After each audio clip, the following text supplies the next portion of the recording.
welcome to ICU TV Lunchtime News at 12. The headlines. President Hichilema condemns political violence. Fire destroys Omega Fire Ministries property worth 2.5 million. Community learning centers to boost adult literacy and skills development. In international news, diplomatic effort to reopen Strait of Hormuz gain momentum. And in our sports news, Copper Queens target quarter-final spot against Malawi.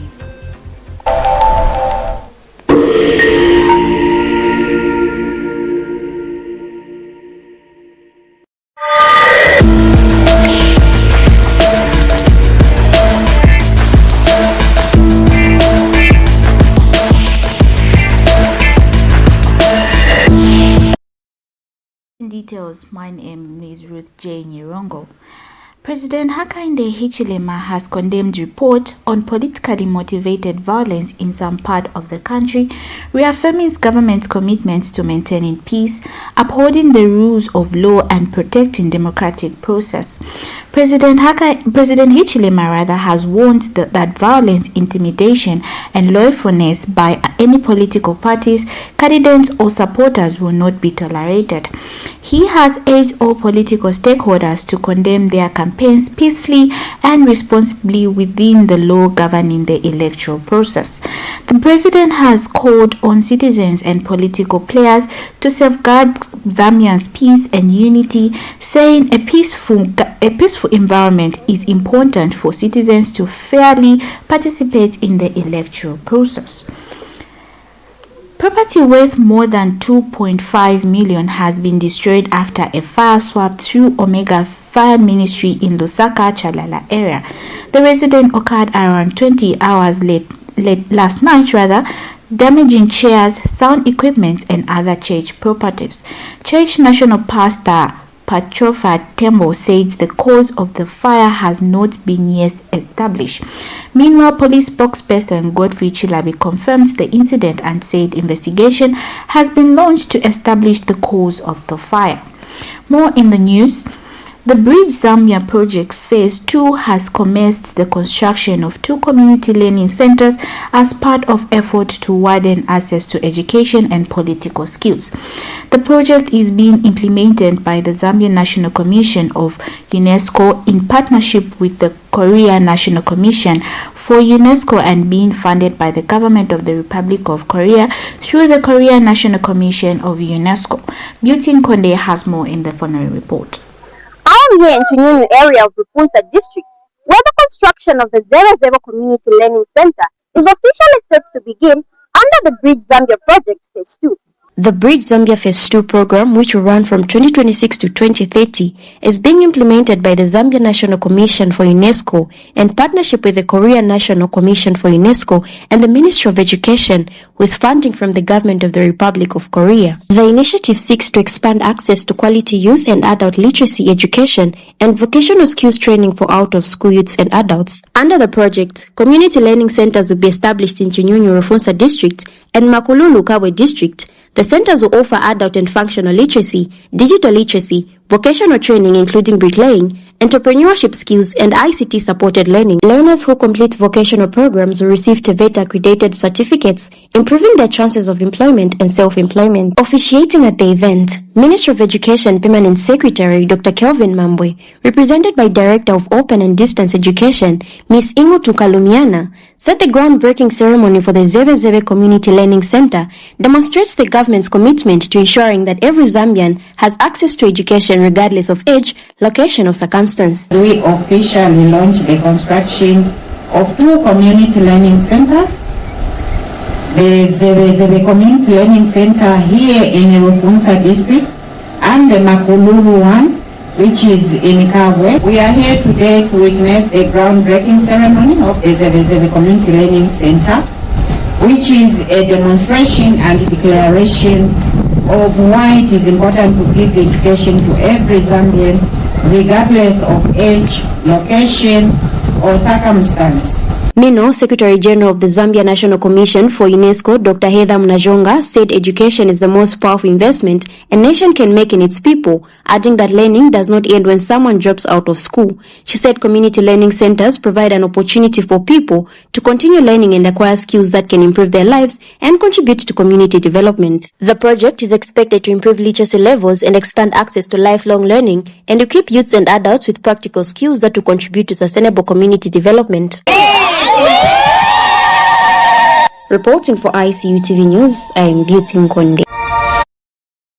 In the news, it is day 3 of Deep Learning Indaba 2026 focused on strengthening African role in artificial intelligence through research, innovation and collaboration.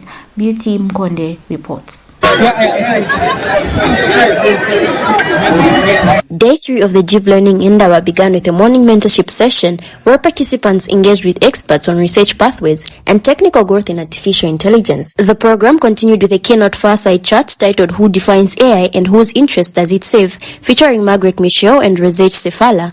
Discussions emphasized the importance of digital sovereignty, calling on African researchers and institutions to build, own and manage local datasets, computing infrastructure and ethical AI systems that reflect the continent's needs. The event also celebrated excellence in African AI research through the Akele Williams Masters Award and the Kambule Doctor Award, recognizing outstanding work in African language technologies and natural language processing. Participants, including Information and Communications University student Trust Muhammad Ndabai, attended the Research in AI for Development African Dataset session, where experts discussed ethical data collection, data quality, and the need to maintain community-owned datasets that support local industries. The day concluded with networking sessions, including discussions with Cassava AI on potential partnerships to expand applied AI research and local computing infrastructure, before participants wrapped up the program with academic career mentorship and the GSMA African Languages AI Social. For ICU TV News, I am Beauty Nkonde. Take our first break. Coming up is international and sports news. Stay tuned. Welcome to the Zambia Research and Development Center, an institution dedicated to national development through capacity building and community development. Established in 2007 by a group of professionals and lecturers, ZRDC has since become a hub of research and innovation in the country. Registered with the Ministry of Home Affairs under the Registrar of Societies, ZRDC pursues cutting-edge research to address pressing social and economic challenges. Get involved.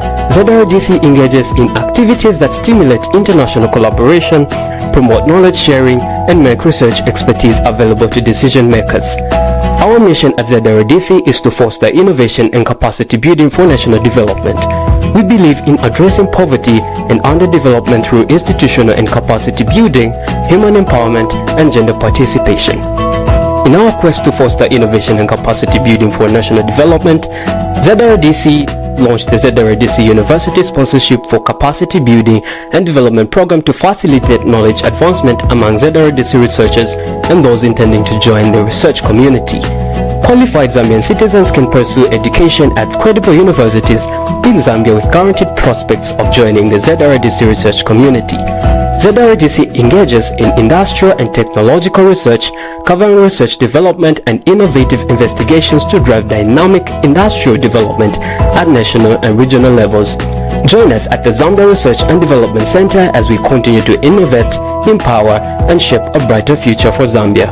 ZRDC, fostering innovation and capacity building for national development. Staying with us now, we dive in our international news. Diplomatic efforts to reopen the Strait of Hormuz has intensified, with Iran saying talks with Oman are progressing positively. United States Secretary of State Marco Rubio has also reported progress, while Treasury Secretary Scott Bessent says an agreement could be reached as early as today or tomorrow. Meanwhile, Palestinians in Gaza have held funeral for 112 members of Al-Sharai family who were killed in an Israel attack 3 years ago. In a separate development, an Indian commercial ship came under attack in the Red Sea near Yemen. All 14 crew members were rescued of Yemen Coast Guard. We take a short break. Coming up is sports news.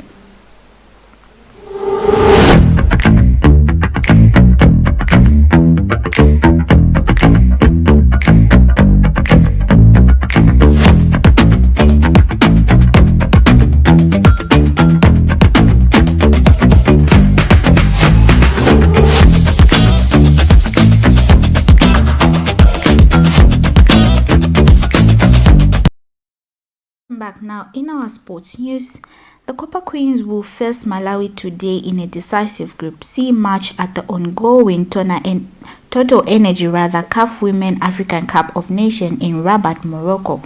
Zambia must win the match to keep their hope of racing in the quarter-finals alive. Head coach Nora said Zambia remains in control of its qualification chance and will focus on delivering strong performance.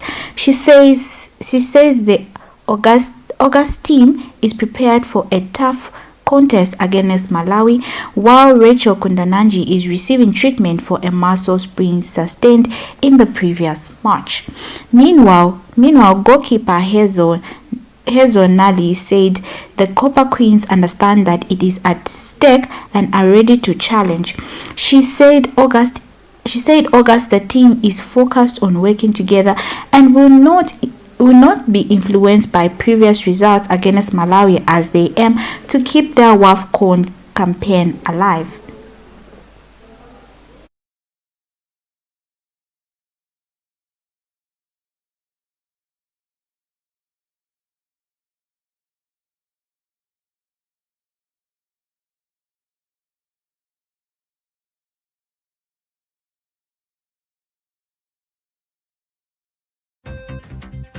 Item bring us to the end of our lunchtime news at 12. But before we go, here are the stories that made headlines. President Hakainde Hichilema condemns political violence. Fire destroys Omega Fire Ministries property worth 2.5 million. Community learning centers to boost adult literacy and skills development. In international news, diplomatic efforts to reopen Strait of Hormuz gains momentum. In our sports news, Copper Queens target quarter-final sports against Malawi. Thank you so much for watching. Do catch us at our evening news, which is at 18:30, and stay glued to our Facebook page and our YouTube page. Good afternoon.